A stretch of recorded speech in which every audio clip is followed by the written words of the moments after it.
आज अपन पढ़ेंगे adjustment entry. ठीक है, मतलब फाइनल अकाउंट में जो एडजस्टमेंट की जाती वो अब अपने को पढ़ना है। यहाँ पे 11th की सिलेबस में तुम लोगों को टोटली 14 टाइप की एडजस्टमेंट्स पूछी जाएंगी, जो कि अपन 1 बाय 1 ले लेंगे। अपन ने अभी तक देखा ट्रेडिंग अकाउंट का फॉर्मेट, फिर देखा प्रॉफिट एंड लॉस का फॉर्मेट, उसके बाद देखा बैलेंस शीट का फॉर्मेट। और ये सब देखने के बाद अब अपन क्या करेंगे कि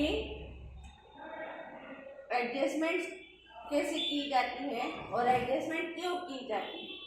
सबसे पहले तो एडजस्टमेंट क्यों की जाती है उसका रीज़न है कि कुछ एंट्रीज ऐसी होती है जो कि एक्चुअल अकाउंटिंग में रिकॉर्ड नहीं हो पाती, किसी कारणवश भूल जाना या एरर हो जाना या एक एंट्री के 2 एंट्री के एक इफेक्ट हो जाना, एक इफेक्ट छूट जाना से अनगिनत रीजंस की वजह से क्या हो सकता है कि कुछ आइटम्स गलत रिकॉर्ड हो सकते हैं या कुछ आइटम रिकॉर्ड करने से छूट सकते हैं या कुछ आइटम का बैलेंसिंग ही अपने को बाद में पॉसिबल होता है। इस वजह से कुछ आइटम्स ट्रायल बैलेंस में, कुछ खर्चे ट्रायल बैलेंस में नहीं आ पाते, वो अपने को फिर एडजस्टमेंट में गिवन होते हैं।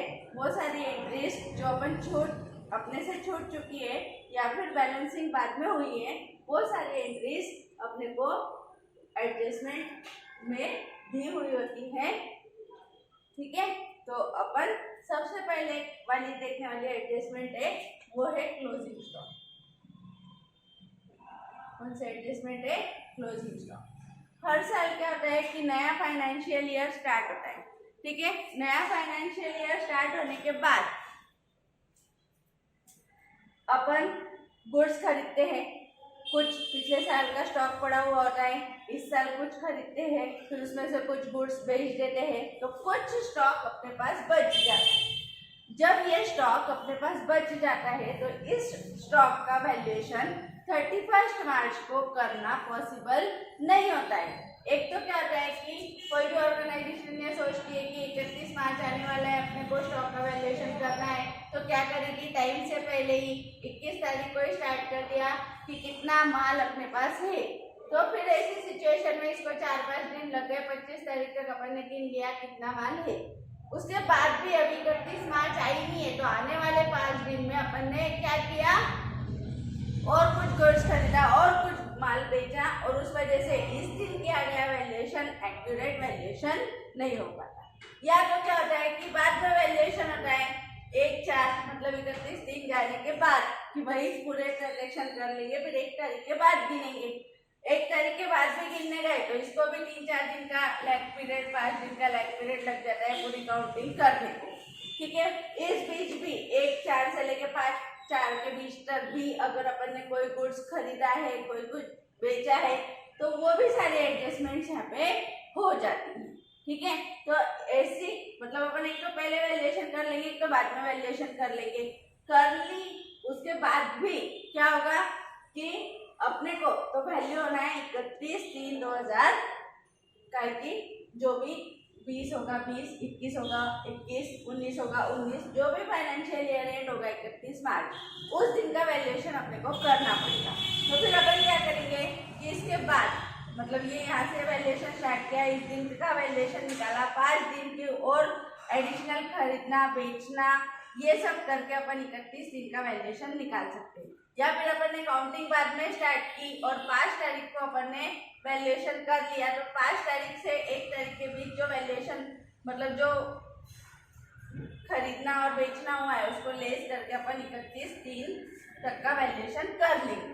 ठीक है, तो एक तो ये पहले हो जाने वाली चीज है, एक तो ये बाद में होने वाली चीज है, और इसका प्रॉपर वैल्यूएशन 1 अप्रैल के बाद ही अपने को पता चलता है। तो इस वजह से 99.99% केसेस में क्लोजिंग स्टॉक ये फाइनेंशियल ईयर एंड के बाद ही काउंट किया जाता है, जिस वजह से क्लोजिंग स्टॉक कभी भी तुम लोगों को ट्रायल बैलेंस में देखने नहीं मिलेगा। तुमको ये एडजस्टमेंट एंट्रीज में ही देखने मिलेगा एडजस्टमेंट एंट्रीज में। और सबसे पहले एडजस्टमेंट सबसे पहले एडजस्टमेंट होती है क्लोजिंग स्टॉक। ठीक है, क्लोजिंग स्टॉक की जो भी एडजस्टमेंट की जाती है, इसके लिए जो एंट्री पास की जाती है उसको एडजस्टमेंट एंट्री बोला जाता है। तो एडजस्टमेंट एंट्री जब पास की जाती है तो इसके दो इफेक्ट किए जाते हैं। एक इफेक्ट है, फर्स्ट इफेक्ट है इसको रिकॉर्ड करने का कि ये जो एडजस्टमेंट है, क्लोजिंग स्टॉक का वैल्यूएशन 31 मार्च के बाद हुआ है। ये जो क्लोजिंग स्टॉक है इसके दो इफेक्ट किए जाते हैं। हर एडजस्टमेंट के दो इफेक्ट होते हैं। हर एडजस्टमेंट के कितने इफेक्ट होते हैं? दो। क्यों? क्योंकि ये एंट्री पूरी तरीके से फाइनेंशियल बुक्स में रिकॉर्ड नहीं हुई है। और अपन ने ये पढ़ा है कि जब भी अपन जर्नल एंट्री नए से करते हैं तो उसके कितने इफेक्ट होते हैं? दो इफेक्ट होते हैं। इसलिए हर एडजस्टमेंट के कितने इफेक्ट होंगे? दो। कितने इफेक्ट होंगे? दो इफेक्ट होंगे। तो उसमें सबसे पहले एडजस्टमेंट अपने को देखने मिलेगी क्लोजिंग स्टॉक। क्या की एडजस्टमेंट देखने मिलेगी? क्लोजिंग स्टॉक की। मैंने जब तुम लोगों को ट्रेडिंग अकाउंट और बैलेंस शीट का फॉर्मेट लिखा के दिया तो वहां पे दोनों जगह तुम लोगों को एक आइटम था स्टॉक, और ट्रेडिंग अकाउंट की क्रेडिट में था क्लोजिंग स्टॉक। था क्या? ट्रेडिंग अकाउंट की क्रेडिट में देखो जाके पीछे, ट्रेडिंग अकाउंट की क्रेडिट में था क्लोजिंग स्टॉक, और बैलेंस शीट की एसेट में करंट एसेट्स में था स्टॉक। ठीक है, तो वो क्या था? इस क्लोजिंग स्टॉक की एडजस्टमेंट के इफेक्ट है। इसलिए फर्स्ट इफेक्ट जाता है ट्रेडिंग अकाउंट की क्रेडिट। कहा जाता है क्लोजिंग स्टॉक का एडजस्टमेंट में गिवन होगा क्लोजिंग स्टॉक वैल्यूड ऑन 31 मार्च 2020। ठीक है, तो फिर ऐसी सिचुएशन में उस क्लोजिंग स्टॉक की अमाउंट के अपने को दो इफेक्ट करने पड़ेंगे, क्योंकि वो एंट्री अभी तक अपने बुक्स में नहीं हुई है। अभी अपन उसकी एडजस्टमेंट कर रहे हैं। ठीक है, तो इस वजह से क्लोजिंग स्टॉक तुम लोगों को एडजस्टमेंट में दिया होगा, उसका वैल्यूएशन दिया होगा। तो फर्स्ट इफेक्ट लेंगे ट्रेडिंग अकाउंट की क्रेडिट में, और सेकेंड इफेक्ट लेंगे बैलेंस शीट की एसेट से। ठीक है, क्या लिखेंगे? बैलेंस शीट की एसेट्स। ठीक है, तो क्लोजिंग स्टॉक की एडजस्टमेंट होगी। एडजस्टमेंट का फर्स्ट इफेक्ट ट्रेडिंग अकाउंट की क्रेडिट और बैलेंस शीट की एसेट्स। सेकेंड आइटम यहाँ पे आता है डेप्रिसिएशन। अपन ने डेप्रिसिएशन पढ़ा। डेप्रिसिएशन डालते वक्त एंट्री क्या थी? Depreciation account debit to asset account. ठीक है, depreciation account debit to asset account. और उसके बाद क्या करनी है एंट्री?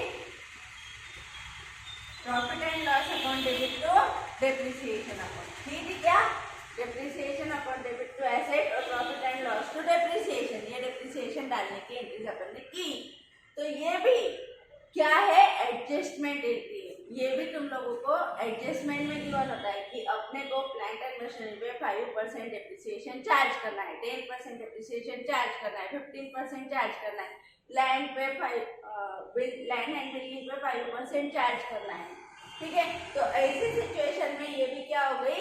एडजस्टमेंट हो गई। और जब तुम लोगों को डेप्रिसिएशन की एंट्री करनी थी तो तुमने क्या किया था? एसेट अकाउंट को क्रेडिट किया, प्रॉफिट एंड लॉस को डेबिट किया, और डेप्रिसिएशन डेबिट क्रेडिट में क्या हो गया था? कैंसिल हो गया था। क्या हो गया था? कैंसिल हो गया था। तो इसलिए जब तुम लोगों को डेप्रिसिएशन एडजस्टमेंट में गिवन हो, पर्टिकुलर एसेट पे एडजस्टमेंट हो कि डेप्रिसिएशन डालना है जो कि डालना बाकी रह गया है, तो ऐसे सिचुएशन में उसके इफेक्ट होंगे। फर्स्ट इफेक्ट होगा प्रॉफिट एंड लॉस अकाउंट की डेबिट में, प्रॉफिट एंड लॉस अकाउंट की डेबिट में, और बैलेंस शीट की एसेट में से लेस। ठीक है, बैलेंस शीट की एसेट में से रिलेटेड एसेट में से लेस मतलब क्या? ये मैं प्रॉपरली लिखा के देने वाली हूँ, अभी सिर्फ तुम इसको समझ लो। ठीक है, तो फर्स्ट इफेक्ट क्या होगा? प्रॉफिट एंड लॉस अकाउंट की डेबिट में, और सेकेंड इफेक्ट क्या होगा? बैलेंस शीट की एसेट में से लेस। मतलब क्या मैम? तो देखो यहाँ पे निकाला मैंने प्रॉफिट एंड लॉस अकाउंट, और सेकेंड मैंने निकाला यहाँ पे बैलेंस शीट। ठीक है, बैलेंस शीट में यहाँ पे लिखा था मशीनरी। ठीक है, मशीनरी लिखी थी 1 लाख रुपए। अब मेरे को एक एडजस्टमेंट दी हुई है ट्रायल बैलेंस के नीचे। अपने को मैं हमेशा बताते आ रही हूँ कि अपने को एग्जाम्पल में क्या गिवन होगा, फाइनल अकाउंट के एग्जाम्पल में अपने को क्या गिवन होगा, ट्रायल बैलेंस गिवन होगा।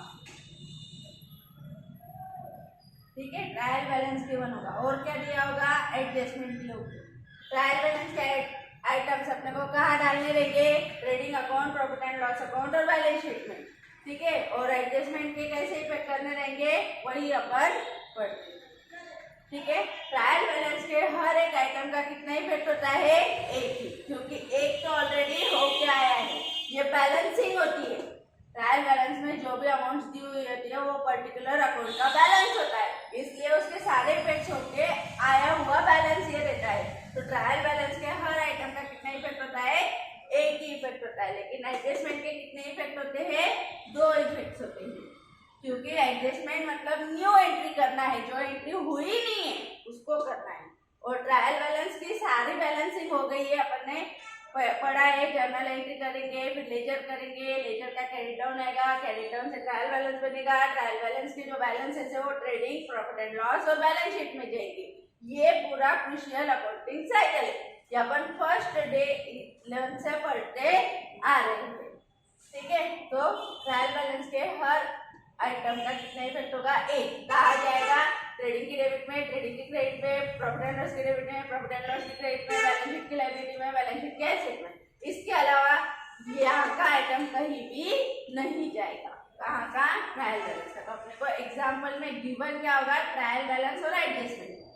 ठीक है, ट्रायल बैलेंस के आइटम अपन का पुटअप कर देंगे, ट्रेडिंग, प्रॉफिट एंड लॉस और बैलेंस शीट। ठीक है, फिर अपने को एडजस्टमेंट दी रहेगी पर्टिकुलर एसेट पे, जैसे यहाँ पे मशीनरी है तो दिया रहेगा मशीनरी पे 5% डेप्रिसिएशन चार्ज करो। फिर 1 लाख पे 5% डेप्रिसिएशन आएगा 5000 रुपीज।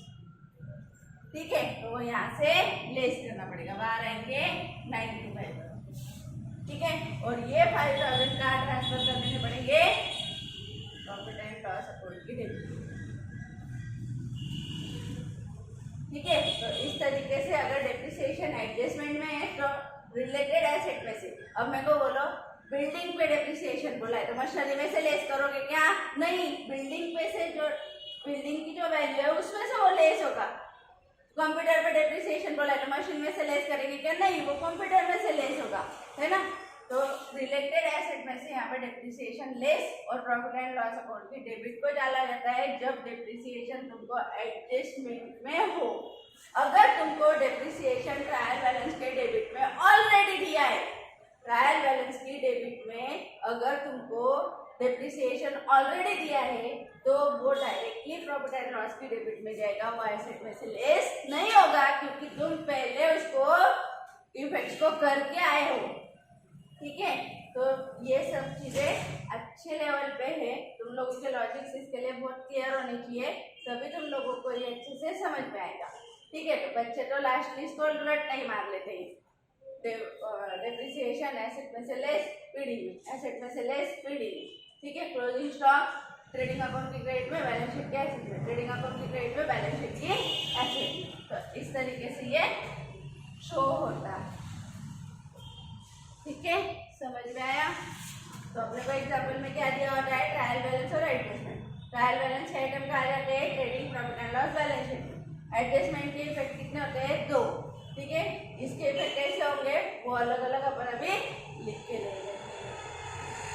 ठीक है, तो इस तरीके से ये अपने को जब अपन पूरे एग्जाम्पल का ट्रायल बैलेंस, पूरे एग्जाम्पल का trading account, profit and loss account और बैलेंस शीट बनाएंगे तो उस तरीके से आपको ये लिखना पड़ेगा। ठीक है, तो डेप्रिसिएशन के 2 इफेक्ट कहाँ देंगे, एक एसेट में से लेस और प्रॉफिट एंड लॉस अकाउंट की डेबिट। ठीक है, उसके बाद नेक्स्ट आइटम है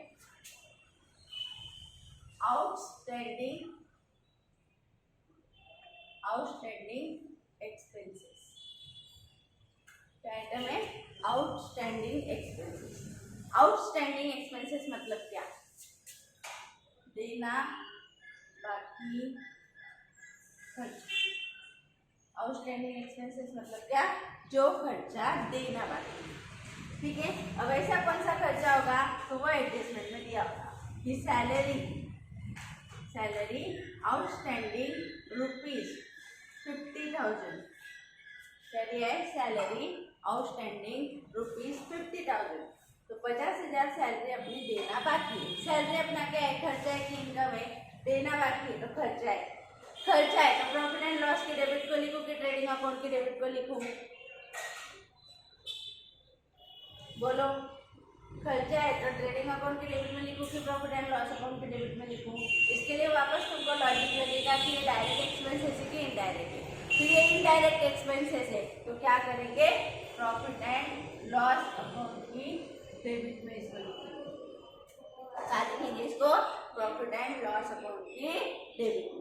अगर तुमको ट्रायल बैलेंस में ऑलरेडी सैलरी गिवन होगी, ऑलरेडी सैलरी ट्रायल बैलेंस में दी है 10,000 रुपए और फिर एडजस्टमेंट में दिया है आउटस्टैंडिंग 50,000 रुपए, ये ट्रायल बैलेंस में दिया है सैलरी 10,000 रुपए, फिर एडजस्टमेंट में दिया है आउटस्टैंडिंग 50,000 रुपए, तो ऐसे सिचुएशन में प्रॉफिट एंड लॉस अकाउंट के डेबिट में अपन ऑलरेडी सैलरी लिख चुके होंगे। इसका एक इफेक्ट ट्रायल बैलेंस के आइटम का एक effect upon trial profit and loss account के डेबिट में कर चुके होंगे, तो उसी में या आउटस्टैंडिंग को ऐड करेंगे। इसलिए ऐसा भी लिखा जाता है प्रॉफिट एंड लॉस अकाउंट की डेबिट में रिलेटेड एक्सपेंसेस में ऐड। कहाँ पे ऐड? रिलेटेड एक्सपेंसेस में। मतलब जैसे सैलरी आउटस्टैंडिंग है और सैलरी ट्रायल बैलेंस में भी थी, तो पहले जो सैलरी ट्रायल बैलेंस में थी वो आइटम पुटअप करते वक्त प्रॉफिट एंड लॉस में चली जाएगी। फिर एडजस्टमेंट नीचे पड़ेंगे तो पता चला अरे उसमें से कुछ और देना बाकी है, तो देना बाकी है तो उसको प्रॉफिट एंड लॉस अकाउंट की डेबिट में सैलरी में ऐड कर देना पड़ेगा। और बाहर इनर आउटर कॉलम अपन ने निकाले थे, बाहर 60,000 रुपए अपने को लेने पड़ेंगे। ठीक है, तो जब आउटस्टैंडिंग एक्सपेंसेस होता है, कोई खर्चा देना बाकी होता है, तो उसको प्रॉफिट एंड लॉस अकाउंट की डेबिट में रिलेटेड एक्सपेंसेस में ऐड किया जाता है। कहाँ ऐड किया जाता है? रिलेटेड एक्सपेंसेस में ऐड। ठीक है, और सेकेंड इफेक्ट होता है, देखो अपना खर्चा देना बाकी है, मतलब अपनी लायबिलिटी क्या एसेट है? लायबिलिटी है, अभी नहीं देंगे तो बाद में तो देना पड़ेगा ही, तो इसको लिखा जाता है बैलेंस शीट की लायबिलिटी साइड में आउटस्टैंडिंग एक्सपेंसेस। ठीक है, फिर सैलरी आउटस्टैंडिंग है तो पीडी में, वेजेस आउटस्टैंडिंग है तो टीडी में, कैरियज आउटस्टैंडिंग है तो टीडी में। ठीक है, उसका टेलीफोन बिल आउटस्टैंडिंग है तो पीडी में। ठीक है, तो इस तरीके से फिर आइटम ये खर्चा जहाँ का है वहां पे ये रिलेटेड एक्सपेंसेस में ऐड होगा। ठीक है, डायरेक्ट एक्सपेंसेस है तो टीडी में ऐड, कैरियज है तो टीडी में ऐड, टेलीफोन एक्सपेंस है तो पीडी में ऐड, रिलेटेड एक्सपेंसेस में ऐड। ठीक है, तो इस तरीके से ये होता। तो ये खर्चा तुम्हारा कहाँ का है ये देखना पड़ेगा, वहां पे ये आउटस्टैंडिंग की जो भी अमाउंट रहेगी वो बाद में से ऐड होगी। ठीक है, और अच्छे से इसको समझ लेते।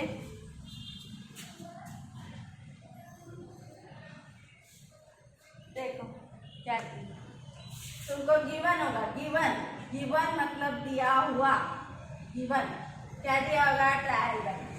यहाँ पे दिया होगा सैलरी, क्या दिया है? सैलरी कितना दिया है? 10,000 रुपये। नीचे दिया होगा एडजस्टमेंट। ठीक है, एडजस्टमेंट में फर्स्ट एडजस्टमेंट आउटस्टैंडिंग सैलरी ₹2,000। ठीक है, तो मैंने तुम लोगों को बोला ये जो ट्रायल बैलेंस की सैलरी है ये कहाँ जाएगी? प्रॉफिट एंड लॉस अकाउंट में जाएगी टू सैलरी। कितने रुपए? 10,000। ठीक है, और अब एडजस्टमेंट है, तो और एडजस्टमेंट के इफेक्ट क्या है? आउटस्टैंडिंग सैलरी के एडजस्टमेंट के effect profit and loss account के रिलेटेड एक्सपेंसेस में है। तो ऑलरेडी सैलरी है, अब ये सैलरी जो आउटस्टैंडिंग है तो इसमें ऐड हो जाता है आउटस्टैंडिंग सैलरी। कितने? 2,000 रुपए। मतलब 10,000 सैलरी अपन ऑलरेडी पेड कर चुके, 2,000 देना बाकी है। मतलब पूरे साल का सैलरी का खर्चा कितना है? 12,000। कितना है पूरे साल का खर्चा? 12,000। ठीक है। और इसका सेकेंड इफेक्ट होता है बैलेंस शीट की एसेट्स लायबिलिटी साइड में। लायबिलिटी देखो, सैलरी पेड करना बाकी, कितनी पेड करना बाकी है? 2,000। तो यहाँ पे आएगा लायबिलिटी में आउटस्टैंडिंग सैलरी 2,000। समझ में आया? तो इस तरीके से इसके इफेक्ट होते हैं। अभी फिर अगर वेजेस है,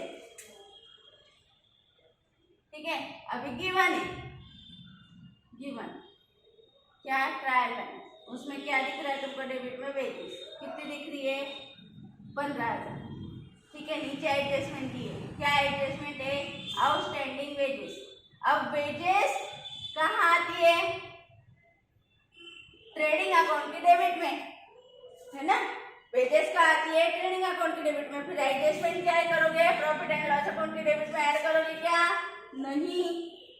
फिर अपन क्या करेंगे? यहाँ पे ट्रेडिंग अकाउंट तो अपना निकला हुआ ही रहेगा एग्जाम्पल में, क्योंकि अपने को ट्रायल बैलेंस से क्या बनाना है? ट्रेडिंग, प्रॉफिट एंड लॉस और बैलेंस शीट बनाना है। अपन फाइनल अकाउंट पढ़ रहे, अपने को अगर यही नहीं पता रहेगा कि अपन क्या कर रहे हैं और कहाँ जाना है, तो अपन नहीं क्या पढ़ेंगे। अपने को दिया होगा ट्रायल बैलेंस, एडजस्टमेंट, अपने को बनाना है trading account, profit and loss account और बैलेंस शीट। ट्रायल बैलेंस के हर आइटम का एक एक इफेक्ट होगा। एक तो ट्रेडिंग की डेबिट में, एक तो प्रॉफिट एंड लॉस की डेबिट में, एक तो प्रॉफिट एंड लॉस की क्रेडिट में, एक तो ट्रेडिंग अकाउंट की क्रेडिट में, एक तो लायबिलिटी में, एक तो एसेट में।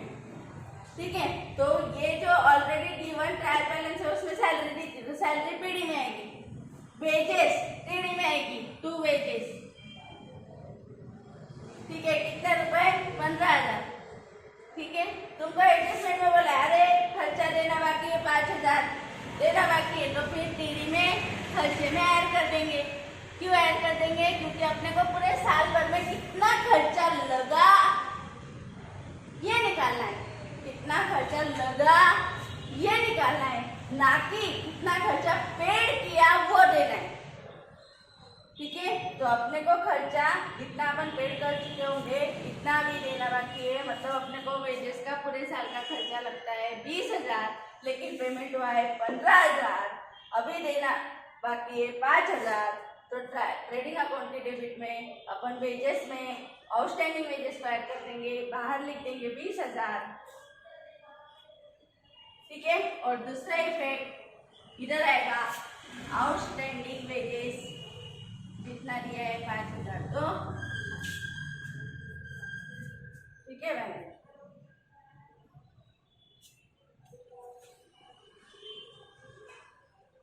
ठीक है।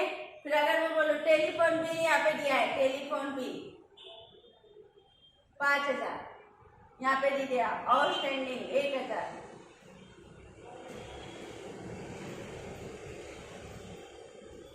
क्या करोगे?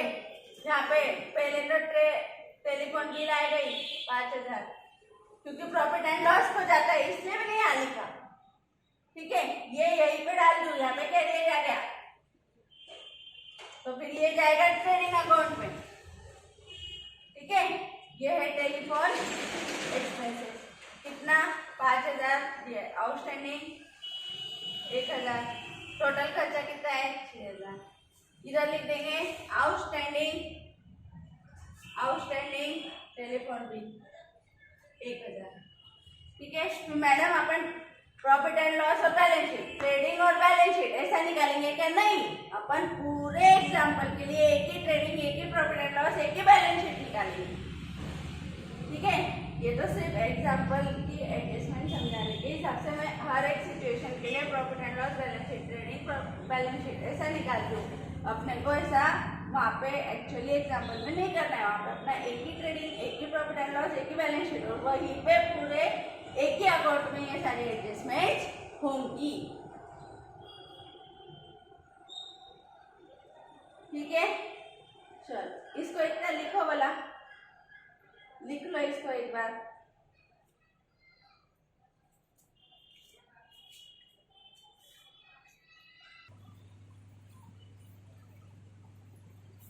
चलो हो गया। तो देखो फिर अपन ने 3 एडजस्टमेंट देखी। एडजस्टमेंट का आधी रहती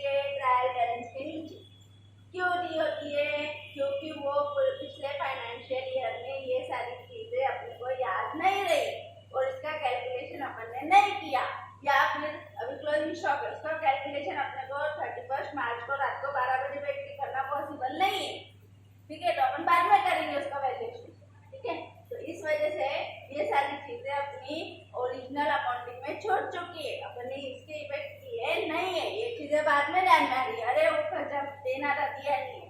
जैसे तुम लोगों को मेरे को ट्यूशन फी देना है, ठीक है, तुम लोगों ने दी नहीं है, मतलब क्या है, तुम्हारा आउटस्टैंडिंग एक्सपेंसेस है। तुम्हारा क्या है, आउटस्टैंडिंग एक्सपेंसेस। और मेरी क्या है, आउटस्टैंडिंग इनकम। इनकम मिली नहीं, लेकिन है तो सही, तुमने खर्चा ट्यूशन फी दी नहीं, लेकिन तुम्हारा खर्चा तो है, ठीक है ना। तो उस तरीके से ये आउटस्टैंडिंग एक्सपेंसेस मतलब जो खर्चा देना था पर दे नहीं पाए, या फिर उसकी ड्यू डेट नहीं है, या फिर क्या होता है कि जैसे सैलरी अपन पे कर रहे हैं, हर महीने पे करते हैं एक, और हर महीने की सैलरी, जैसे अप्रैल की सैलरी तो मई में देते 3 तारीख को, मई की सैलरी तो जून में देते, जून की तो जुलाई में, जुलाई की तो अगस्त में, अगस्त की तो सितंबर में। ऐसा करते करते मार्च की सैलरी, अगले साल जो मार्च आएगा उसकी सैलरी कब पेड करेंगे, अप्रैल में। मार्च की सैलरी कब पेड होगी, अप्रैल में। पर यहाँ पे तो एंट्री कितने महीनों की हुई, 11 महीनों की, ठीक है, क्योंकि अप्रैल की मई में, मई की जून में, जून की जुलाई में, जुलाई की अगस्त में, अगस्त की सितंबर में। ऐसा करते करते अपन ने 11 महीने की सैलरी मार्च तक पे कर दी। अब मार्च की सैलरी अपन पे करने वाले हैं अप्रैल में, तो 1 महीने की सैलरी तुम्हारी क्या है, देना बाकी। तो जरूरी नहीं है कि खर्चा जितना पेड हुआ है उतना तुम्हारा एक्चुअली खर्चा है। कभी कभी तुम एडवांस में भी पैसे दे देते हो, कभी कभी तुम लोग पेमेंट करना होता है लेकिन करते नहीं हो। जैसे ट्यूशन भी तुम लोगों को देनी है, लेकिन अभी पैसे नहीं है तो तुमने दी नहीं, लेकिन तुम्हारा जब फाइनल अकाउंट बनेगा तो वो तुम्हारे बुक्स ऑफ अकाउंट्स में आउटस्टैंडिंग ट्यूशन फी नाम से दिखेगा, ठीक है, आउटस्टैंडिंग एक्सपेंसेस नाम से वो सैलरी दिखेगी जो तुमने पेड नहीं की है, ठीक है। फिर क्वेश्चन आएगा, मैम फिर जो पेड किया है उसको ले लो, नहीं पेड किया है उसको क्यों ले रहे हो, ठीक है। तो ये सही तरीके से कैलकुलेशन नहीं होगा। अपन मर्केंटाइल सिस्टम फॉलो करते हैं जिसमें तुम लोगों को 12 महीने का एक्सपेंडिचर रिकॉर्ड करना पड़ता है, ना 12 महीने से ज्यादा वाला, ना 12 महीने से कम वाला। तो पूरे 12 महीने का, फिर वो पेड किया हो ना पेड किया हो, पेड किया हो ना पेड किया हो, दोनों टाइप का खर्चा रिकॉर्ड करना पड़ता है, ठीक है। तो इस वजह से जो खर्चा देना बाकी है इस फाइनेंशियल ईयर का था वही देंगे, एडजस्टमेंट में उसी फाइनेंशियल ईयर का खर्चा जो पेड करना बाकी है वही तुमको यहाँ पे दिया होगा, उसको रिलेटेड एक्सपेंसेस में ऐड करना है और बैलेंस शीट की लायबिलिटी में लिखना है, क्योंकि खर्चा पेड करना है क्या है, तुम्हारी लायबिलिटी, ठीक है। इस तरीके की ये उसके बाद आउटस्टैंडिंग एक्सपेंसेस हो गया। इसके बाद है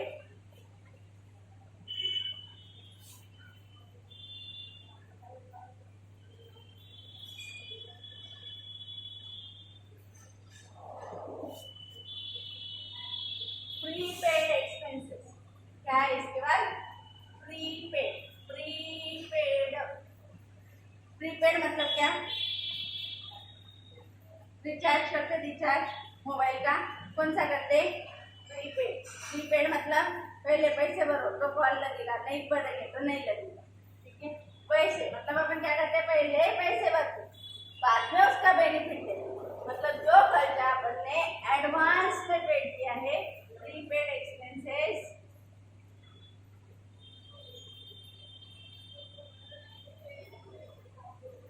एडवांस में, ठीक है, जो खर्चा अपन ज्यादा दे दीजिए, ठीक है। कैसे, जैसे कि एक स्टूडेंट आया, उसने बोला मैडम देखो मैं 11 एंड 12 की फीस दे देता हूँ, आप जमा करो। अब मैं बोलूँगी क्या, नहीं नहीं नहीं मेरे को नहीं होना है, ऐसा नहीं करूँगी। मैं क्या करूँगी, वो जो प्रीपेड एक्सपेंसेस है, जो वो उसका खर्चा है ना, जो वो एडवांस में पे करके जा रहा है, तो मैं क्या करूँगी, उसको रख लूँगी। तो वो स्टूडेंट क्या एंट्री करेगा, वो स्टूडेंट एंट्री करेगा प्रॉफिट एंड लॉस अकाउंट की टेबल में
की छूट मिल जाएगी। 11वीं की फीस एक साथ दोगे तो 500 रुपए छूट मिल जाएगी।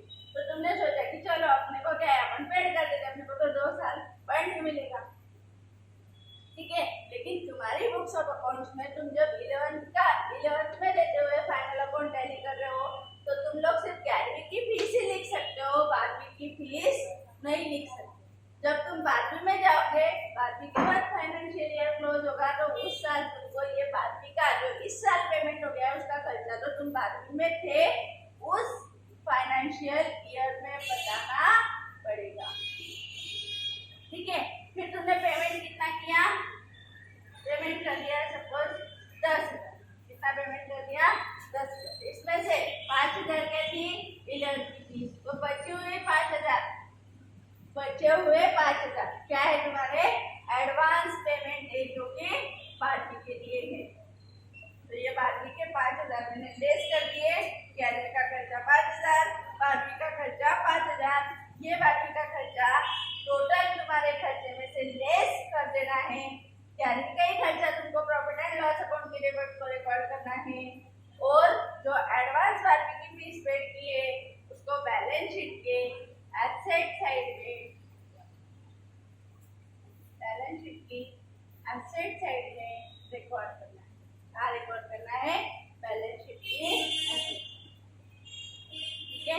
क्या किया जाता है, देखो प्रॉफिट एंड लॉस अकाउंट की डेबिट और ट्रेडिंग अकाउंट की डेबिट में से लेस,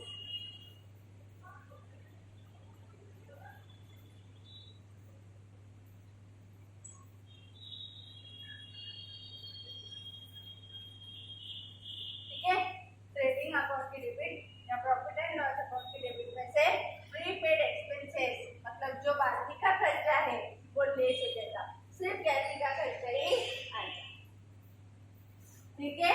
एग्जांपल से लेते, ये थोड़ा सा कंफ्यूजिंग फील हो गया होगा तुम्हारे माइंड में, एक्चुअली मैम क्या बोलना चाह रहे कुछ समझ नहीं आता। देखो क्या होगा, अभी अपन अपना वाला एग्जांपल छोड़ देते हैं। यहाँ पर तुमको गिवन है ट्रायल बैलेंस, क्या गिवन है ट्रायल, और क्या दिया है एडजस्टमेंट, यहाँ पे तुमको दिया है टू एडवर्टाइजमेंट, ठीक है, कितने दिए 10, ठीक है। और यहाँ पे दे दिया पेड फॉर 2 इयर्स,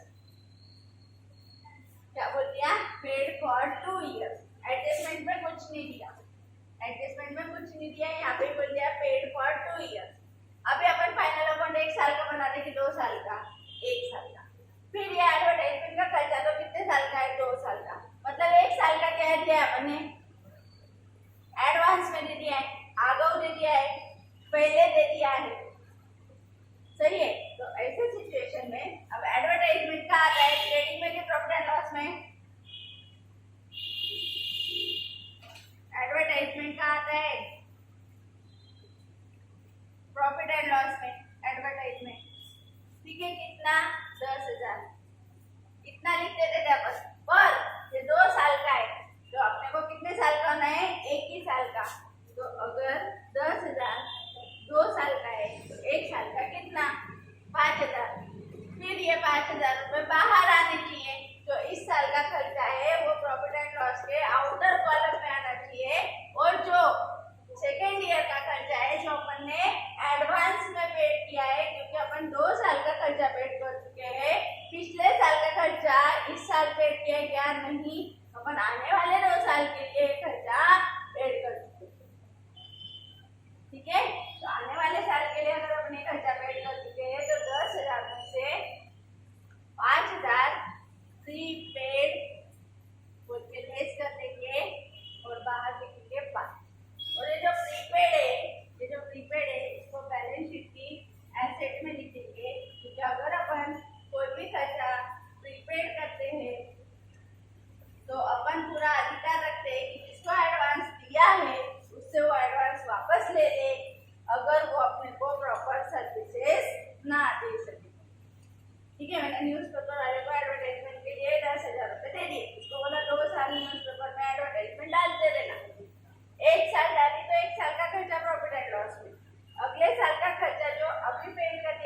लेस कर दो, एसेट में लिख दो। अब अगले साल क्या होगा, अपने को पेमेंट करने की जरूरत नहीं, लेकिन यहाँ से लेस हो जाएगी ये फिगर और उस साल के प्रॉफिट एंड लॉस में वो दिखेगी। अगले साल के प्रॉफिट एंड लॉस में कितने दिखेंगे, 5000, और अगले साल की बैलेंस शीट में कोई भी एडवांस नहीं है। ठीक है, तो जब भी कोई खर्चा आगे लिया जाता है, एडवांस में पेमेंट कर दिया जाता है, तो वो अपना इस साल का खर्चा नहीं होता है, अपने को पर्टिकुलर फाइनेंशियल ईयर का ही खर्चा बुक्स ऑफ अकाउंट्स में फाइनल अकाउंट करते वक्त रिकॉर्ड करना होता है, ना कि अपन अगले पिछले सभी खर्चों को रिकॉर्ड करें। ठीक है, तो भाई फाइनेंशियल ईयर जो दिया है 1/4/2020 से लेके 31/30/21, तो अपन इतने पीरियड का खर्चा फाइनल अकाउंट पे लेंगे। फिर वो पेड किया हो ना किया हो, एडवांस पे किया हो तो लेस कर देंगे अगले साल का। ठीक है, पिछले साल का कुछ पे किया हो तो उसको भी लेस कर देंगे। और अपने को रिकॉर्ड क्या करना है अपने फाइनल अकाउंट में, इसी 12 महीने का खर्चा जो अपने को फाइनेंशियल ईयर दिया है, उसी 12 महीने का खर्चा रिकॉर्ड करना। इसलिए अपन ये जो देना बाकी उसको ऐड कर लेते हैं। वही इस साल का खर्चा अपन दिया नहीं तो ऐड कर दो, कुछ खर्चा अगले साल का पेड कर दिया पर वो इस साल का नहीं था तो उसको लेस कर दो। ठीक है, तो रिलेटेड एक्सपेंसेस में से लेस और बैलेंस शीट की समझा।